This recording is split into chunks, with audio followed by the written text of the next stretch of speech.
Hello and welcome to Northeast Live. I am Pooja and we start the bulletin with a big national update.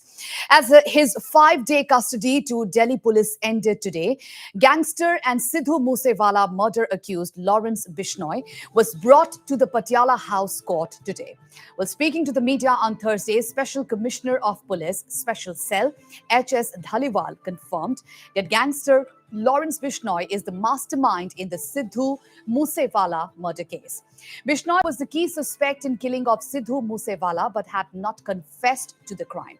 He is said to be connected to Canada-based gangster Goldie Brar, who claimed responsibility for Moosewala's murder earlier this week.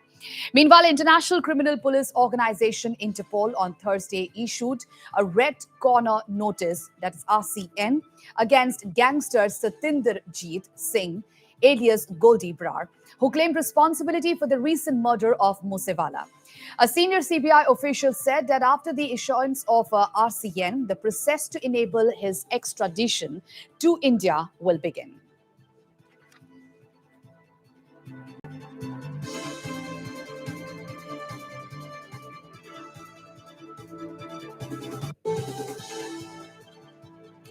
And earlier, the Maharashtra police had confirmed the involvement of gangster Lawrence Bishnoi behind issuing death threat to Bollywood superstar Salman Khan.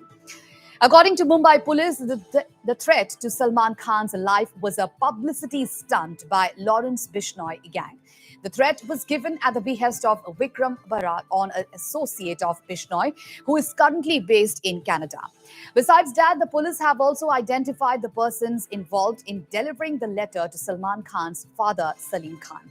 According to the police, 3 people had come to Mumbai to give the threat letter. Well, this shocking information has come to light during the interrogation of accused Siddhesh Hiraman Kamble, alias Mahakal, who is a member of Lawrence Bishnoi gang. The interrogation has revealed that Vikram Bharat is the brain behind the threat letter to Salman Khan. Bharat is a resident of Hanumangarh, Rajasthan, and more than 24 cases against him have been registered. It may be mentioned here that an unsigned letter with a message threatening Salman Khan to meet a similar fate as Punjabi singer Sidhu Moosewala, allegedly addressed to actor Salman Khan and his father Salim Khan, was found at Mumbai's Bandra Bandstand Promenade back on 5th of June. Well, the letter was spotted by Salim Khan's guards, where the veteran screenwriter usually sits after his morning walk.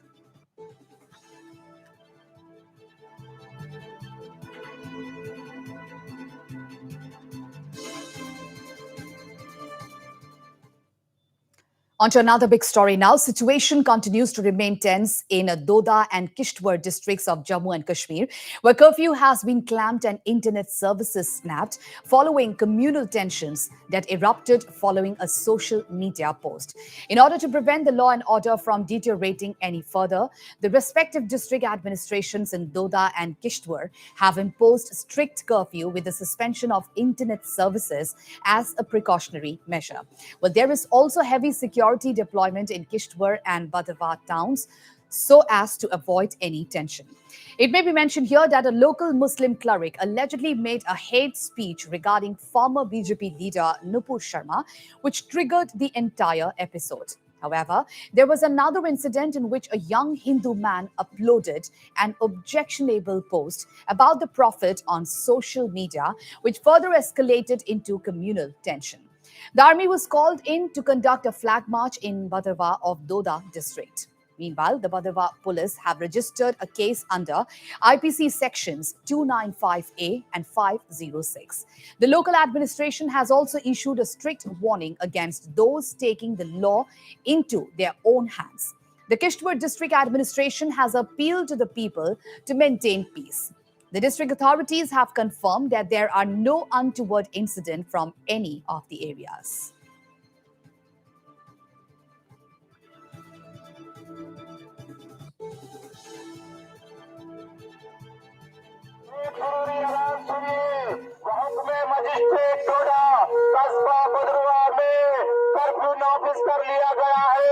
तमाम लोगों से इल्तिजा की जाती है कि वो अपने अपने घरों की तरह रवाना हो जाए। खिलाफ वर्जी करने वालों के खिलाफ सख्त से सख्त कार्रवाई की जाएगी।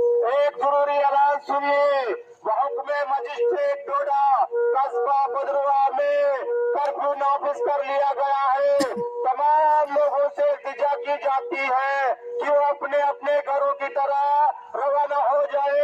खिलाफ वर्जी करने वालों के खिलाफ सख्त से सख्त कार्रवाई की जाएगी। And on to some international news now. Well, Thailand on Thursday decriminalized cannabis, becoming the first Asian country to remove the ban on the drug. However, Thai Health Minister Anutin Charnvirakul confirmed that tough penalties will still apply to those who used the drug to get high and warned against smoking joints. Well, Chan Virakul said that he expected legal cannabis production to boost the economy, but cautioned that recreational use of drug remains illegal. Under decriminalization, it is no longer a crime to grow and trade marijuana and hemp products or use parts of the plant to treat illnesses. Cafes and restaurants can also serve cannabis-infused food and drinks, but only if the products contain less than 0.2% tetrahydrocannabinol, the plant's main psychoactive compound. Harsh penalties remain in place under the Public Health Act, including up to 3 months in jail and a $800 fine for smoking cannabis in public. Meanwhile, the government has issued stern warning for foreign tourists thinking of lighting up a joint which is not meant for medicinal use in public. Now, with the new laws, more than 3,000 inmates serving prison terms for cannabis and hemp-related drug offences will be released following the decriminalization announcement from Anutin's Public Health Ministry.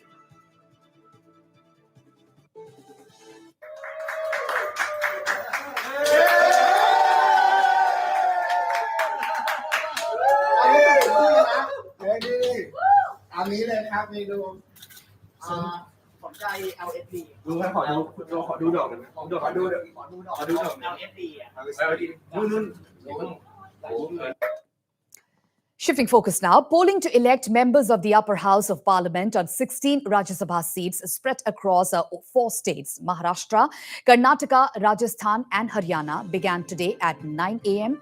The voting will conclude at 4 p.m. in the evening. 41 candidates from Uttar Pradesh, Tamil Nadu, Andhra Pradesh, Bihar, Odisha, Madhya Pradesh, Punjab, Chhattisgarh, Uttarakhand, Jharkhand, and Telangana were elected unopposed after the biennial elections to 57 Rajya Sabha seats were announced recently. However, polling for 16 seats spread across states like Maharashtra, Rajasthan, Haryana, and Karnataka are being held today. Some prominent leaders whose fates will be decided at 5 p.m. when the counting of votes will take place include Union Ministers Piyush Goyal and Nirmala Sitharaman, Congress leaders Jairam Ramesh, Randeep Surjewala, and Mukul Vasni. Notably, discontent had surfaced in Congress party after the announcement of nominees for the upper house.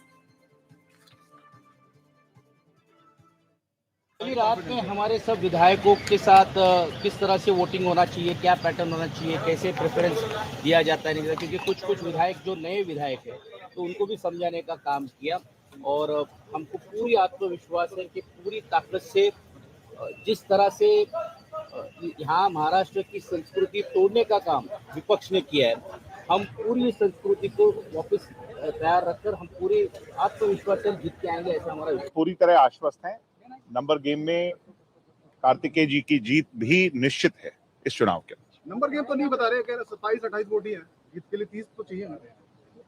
अब मैं number game आपके सामने कैमरे पर तो disclose नहीं करूंगा क्योंकि ये भी कुछ सीमाएं हैं, पार्टी के अंदर तय होती हैं, मगर कुछ चीजें कहीं नहीं जाती, जैसी होती हैं वैसी कहीं नहीं जाती। वर्षों की जो एक परंपरा रही है, वह परंपरा तोड़ने का पाप ये महाराष्ट्र के तीनों दलों ने किया है और उसी के कारण 23 वर्षों के बाद ये चुनाव हो रहे हैं और पूरा विश्वास है, आंकड़ों के आधार पर है, तर्कों और तथ्यों के आधार पर है कि हमारा तीसरा भी उम्मीदवार जीतेगा। बीजेपी के पास में 73+3 का समर्थन है, ऐसे में पूर्ण बहुमत है कि 3 सीट कांग्रेस जीतेगी, 1 सीट भाजपा जीतेगी। लेकिन जिस प्रकार से भाजपा ने, जो उनकी पुरानी आदत रही है, षड्यंत्र किया, लोकतंत्र पे हमला करने की कुचेष्टा की, लेकिन आज जब वोट पड़ेंगे तो षड्यंत्र हारेगा, लोकतंत्र जीतेगा, 3 सीटें कांग्रेस को आएंगी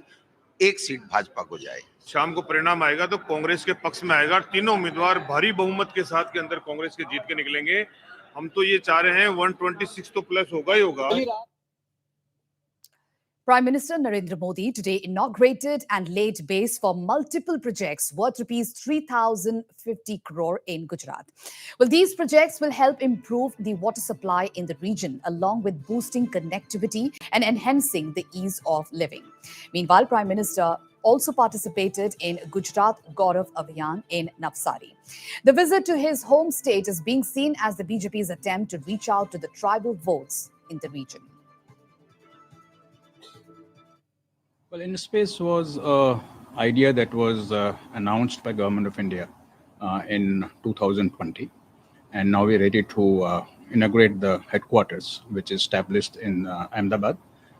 This will be inaugurated by Honorable Prime Minister. He will be coming here with several other dignitaries.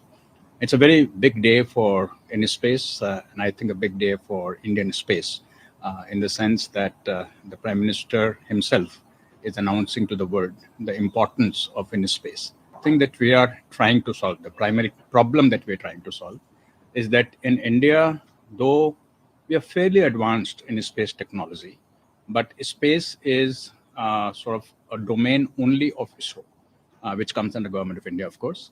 And the private sectors are not very active in space, which is not the case in other advanced spacefaring countries.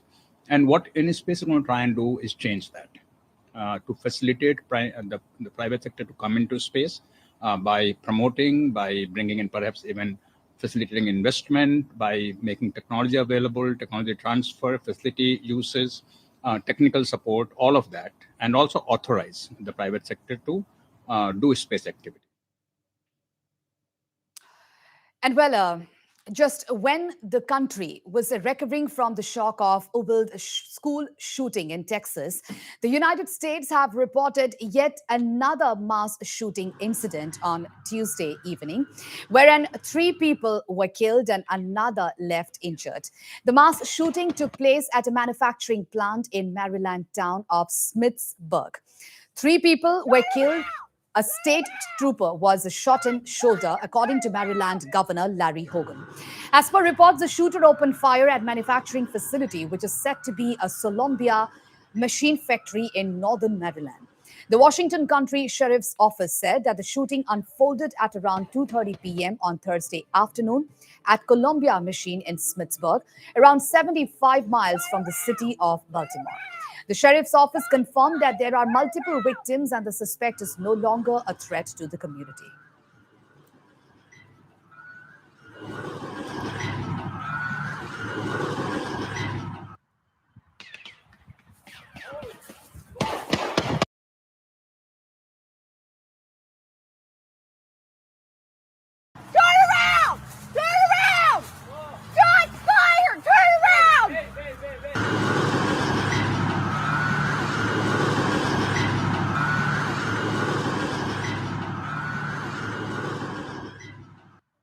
And several high-profile shootings that have taken place over the last few weeks in New York, Texas, and Oklahoma have led to over half of Americans chanting in support of making gun violence laws more strict.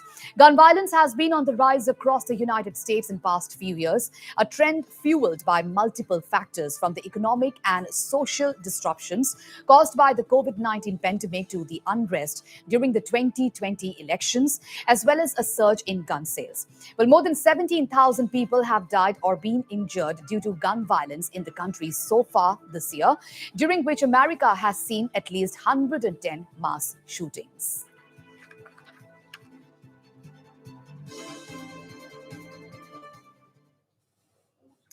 In what comes as a bad news for Russian President Vladimir Putin, the North Atlantic Treaty Organization, or NATO, has confirmed that Ukrainian President Volodymyr Zelensky has been invited to the Alliance's summit in Madrid. The summit is set to take place on June 28th and 29th. The summit would be attended for the first time by the NATO partners from Pacific Australia, New Zealand, Japan, and South Korea. NATO Deputy Secretary General Mircea John informed enlargement of an open door policy will be an important topic of discussion, and the organization hopes that Finland and Sweden will join their rank. The Deputy Secretary General also added that NATO must decide on Ukraine. President Volodymyr Zelensky will be present at the summit in one way or another. Mircea John further added that the announcement of Zelensky joining the summit was made during a discussion organized by Politico. Sources in Spanish government said that Spain planned to send Zelensky a formal invitation to the summit in Madrid on June 29th and 30th. However, the Minister of Foreign Affairs of Ukraine, Dmytro Kuleba, admitted that he does not expect positive decisions for Ukraine at the NATO summit. Moreover, the NATO defense ministers will meet on June 15th, 16th in Brussels, the alliance said on Friday, adding that the European Union, Georgia, Finland, Sweden, and Ukraine are invited to attend the event. The meeting will start with a working dinner where Finland, Georgia, Sweden, Ukraine, and the European Union are invited and will be chaired by NATO Secretary General Jens Stoltenberg.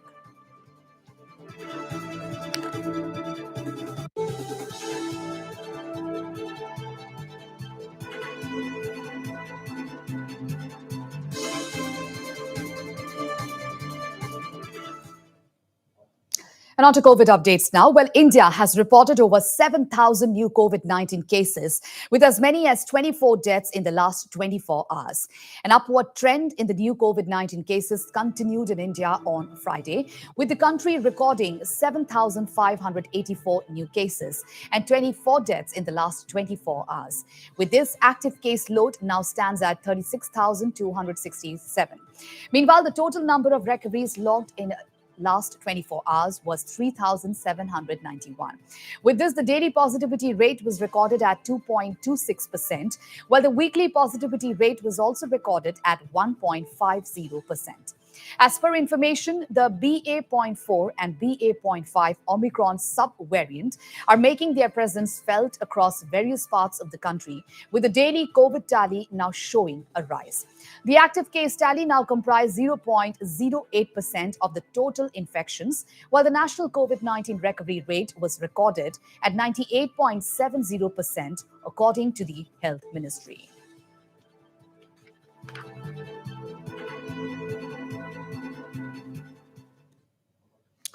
Shifting focus to some more national focus now. Well, a massive protest has erupted outside the Jama Masjid in Delhi over the remarks made by suspended BJP spokesperson Nupur Sharma on the Prophet. Well, hundreds are demonstrating outside the Jama Masjid after the Friday prayers. Meanwhile, the Imam of Jama Masjid has released a statement saying that the masjid did not call for any protest and that the mosque committee is not aware as to who these protesters are.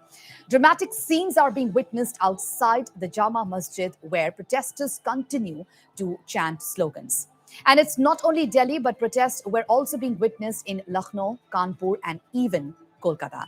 So, big national story at this point in time, viewers. A massive protest has erupted outside the Jama Masjid in Delhi over the remarks made by the suspended BJP spokesperson Nupur Sharma on the Prophet. As you can see on your screen, the hundreds are demonstrating outside the Jama Masjid after the Friday prayers.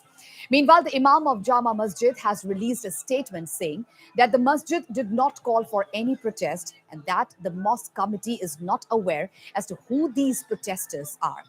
Dramatic scenes are being witnessed outside the Jama Masjid, where protesters continue to chant slogans. And it's not only Delhi, but protests are also being witnessed in Lucknow, Kanpur, and even Kolkata.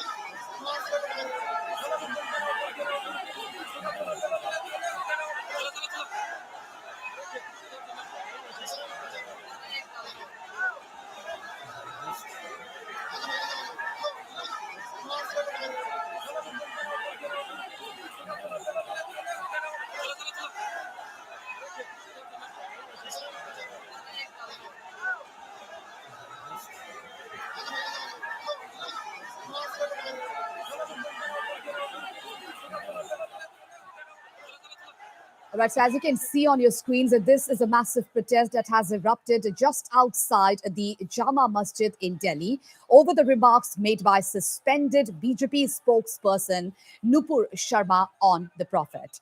Hundreds are demonstrating outside the Jama Masjid after the Friday prayers. Well, meanwhile, the Imam of Jama Masjid has released a statement saying that the masjid did not call for any protest and that the mosque committee is not aware as to who these protesters are. And we were also talking about that the protest did not only occurred outside the Jama Masjid, but the protesters, not only Delhi, but protests are also being witnessed in Lucknow, Kanpur, and even Kolkata. So these are the visuals on your screens from Delhi, just outside the Jama Masjid, where a massive protest erupted. And as you can see, hundreds of protesters protesting, raising placards against Nupur Sharma. And they shout slogans against Nupur Sharma. And these hundreds are demonstrating outside the Jama Masjid after the Friday prayers. Meanwhile, the Imam of Jama Masjid has released a statement that the masjid did not call for any protest and they are not at all aware about who these protesters are. And on your screens, these are the visuals from Lucknow where similar scenes could be seen, where a protest has also occurred outside one of the places in Lucknow, where you can see that not only Delhi, but protesters are also being seen in Lucknow, Kanpur, and even Kolkata.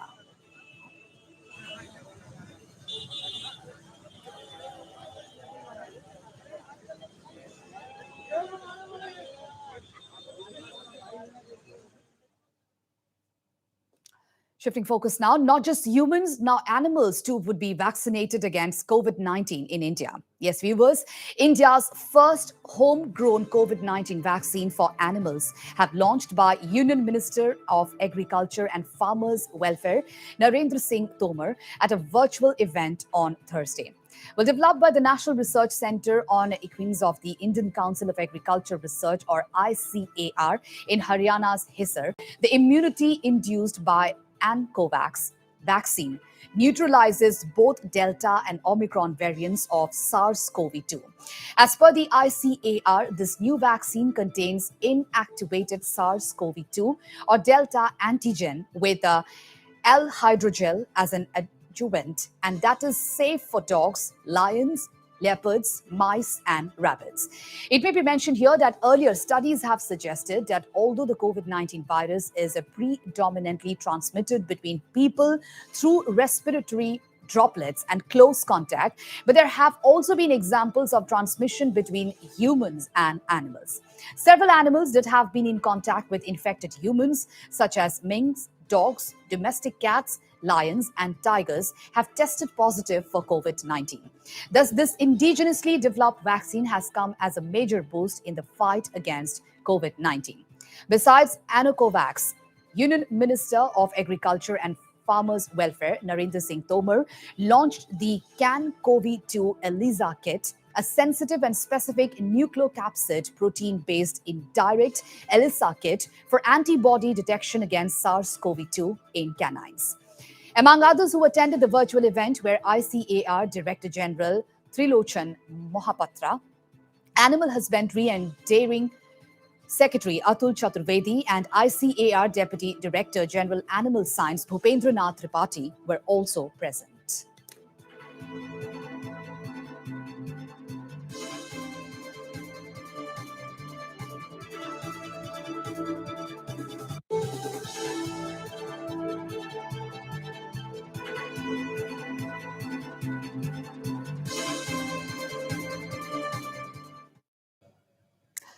In a proud moment, Assam-born environmental activist and educator Rachna Nath has featured in the prestigious 10 Innovative Teachers list of time.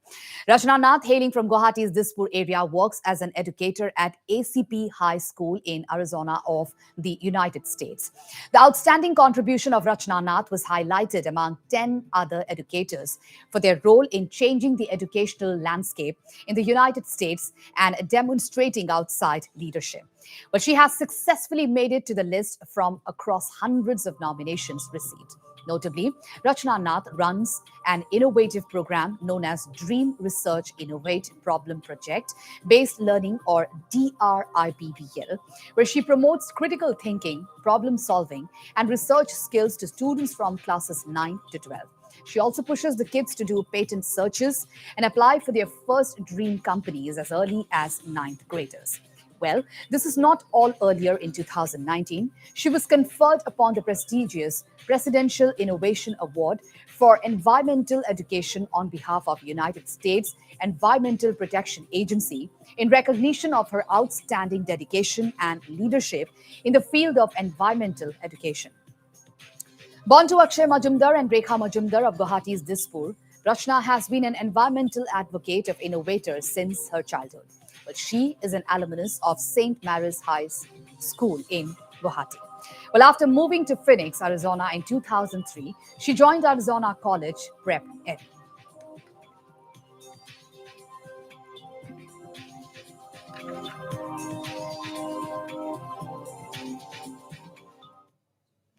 On to sports news now. After chasing down the target of 212 runs against India at the Arun Jaitley Stadium, South Africa completed their most successful run chase in the shortest format of the game.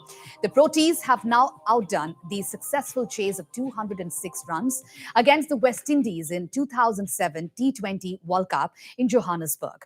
It also chased down totals of 200 and 189 runs against Team India in 2015 and 2018 respectively.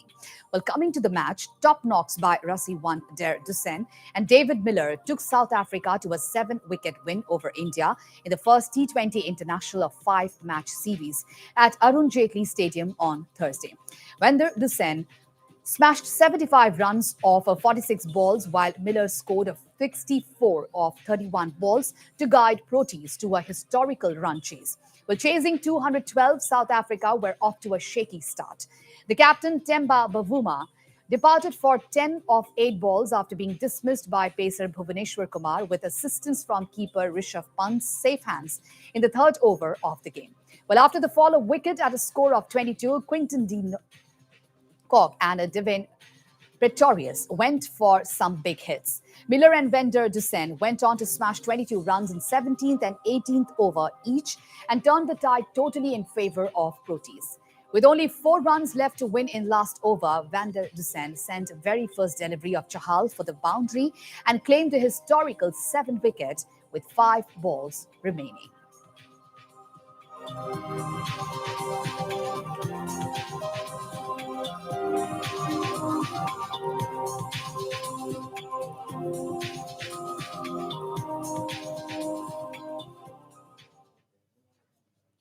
And while news and updates continue on Northeast Live, so stay tuned for more news. Thank you.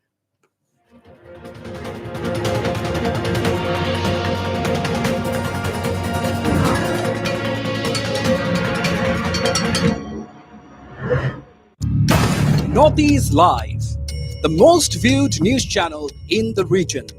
On YouTube, unmatched coverage.